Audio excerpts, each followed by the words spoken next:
vidéo de la collection Marvel Le Côté Obscur avec cette fois Ghost Riders.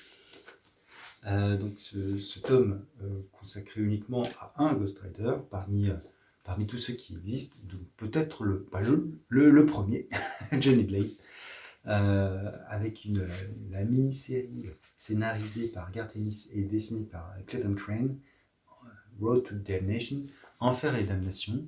Voilà, donc 6 épisodes. Après, on a, que je dise pas de bêtises, on a les 4 premiers épisodes de la série Ghost Rider, donc Cercle Vicieux, Vicious Cycle, scénarisé par Daniel Way et dessiné par Javier Sataris.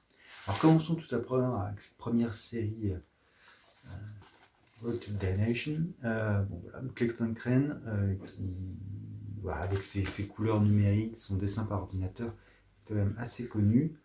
Alors, j'avais entendu dire qu'au niveau des couleurs, ça pouvait mal passer sur du papier mat.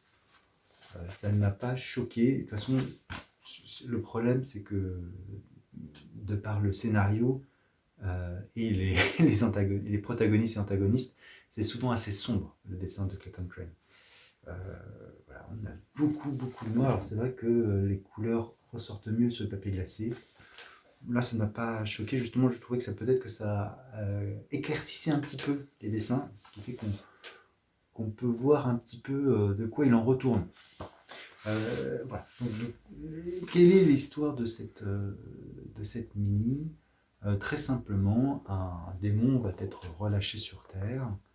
Et un ange, Malachi, ne veut pas, ou Malaki, je ne sais pas comment on prononce, ne veut absolument pas qu'il soit capturé par le paradis, parce qu'effectivement, l'enfer et le paradis ont lancé 2 individus aux trousses de ce démon qui fait tout pour revenir à la vie, enfin revenir sur un plan matériel sur Terre.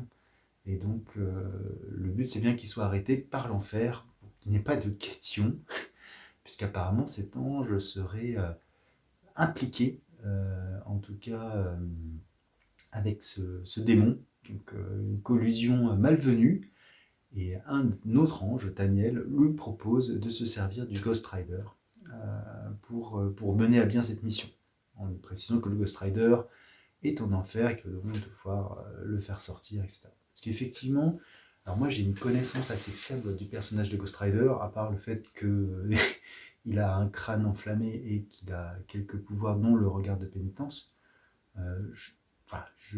Et qui donc forcément, il a signé un pacte avec un démon, Zarastros, etc. Il y a tout un lore autour de l'enfer et tout ça, je connais assez peu. Et je ne sais pas si le film avec Cage, Nicolas Cage, dont il parle beaucoup en introduction, aide à comprendre le personnage. Néanmoins, c'est quand même pas mal de voir un peu ce qu'il en ressort. En tout cas, on comprend assez vite qu'il est coincé en enfer et qu'on le fait sortir. Voilà, et qu'il a des pouvoirs avec sa moto, sa fameuse moto aux roues enflammées. Voilà, donc ça donne des scènes d'action plutôt pas mal. Moi j'ai beaucoup aimé la secrétaire. Ceux qui auront lu la mini comprendront. Voilà, j'ai trouvé que j'ai jamais vu une secrétaire comme ça, ou une assistante de direction, je sais pas comment. Enfin, j'ai trouvé ça assez marrant. Donc voilà, une petite mini en 6, scénarisée par Garth Ennis, donc avec un ton plutôt irrévérencieux, avec des allusions sur l'enfer et le paradis, en disant que finalement tout le monde n'était pas tout noir ou tout blanc, c'était pas aussi manichéen que cela. Voilà. Donc une bonne petite mini, franchement ça se lire sans souci. Et après on enchaîne sur a priori les premiers épisodes de la série qui font suite. Où là on a tout un jeu, alors c'est dessiné différemment forcément, parce que c'est pas un dessinateur, je vous dis que c'était Javier Sataris. Voilà, donc c'est des planches aussi très sympathiques. Je vais vous montrer quelques planches. Voilà. Donc c'est plutôt beau, ça fait un peu peinture. Alors après l'aspect très numérique des premiers épisodes, là on a un aspect un peu plus classique, où finalement le Ghost Rider sort de l'enfer, retourne sur Terre, mais le Mephisto y est, et donc il y a une espèce de de combat entre les deux, combat qui n'est pas sans dommages collatéraux. Et on a d'ailleurs un petit guest que je vais vous montrer qui apparaît.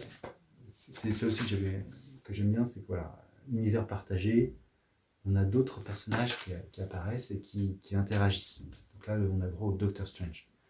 Et ben c'est plutôt pas mal en fait. J'étais plutôt mitigé à première lecture sur les deux. Je les ai relus plus attentivement et j'ai passé vraiment un bon moment. Un bon moment sur ce personnage que je connais assez peu. Alors malheureusement, je dirais qu'il y a une espèce de frustration parce que autant la mini se termine, c'est une mini, pas de souci.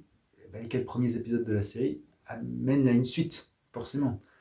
Donc je trouve ça un peu frustrant pour les lecteurs de Ghost Rider, en tout cas ceux qui voudraient le suivre. Alors je sais que la première intégrale vient de paraître, mais bon, on commence dans les années 70, donc avant qu'on arrive aux années 2000, il va y avoir quand même pas mal de chemin à faire. Mais bon, après, si le succès est là, peut-être que ça engendrera d'autres sorties. Je sais qu'il y a quand même, ça sort un peu régulièrement quand même, mais bon, il n'y a pas tant de matériel que ça sur Ghost Rider. Mais voilà, donc c'est plutôt pas mal. Un bon petit volume, franchement, dans cette collection Dark.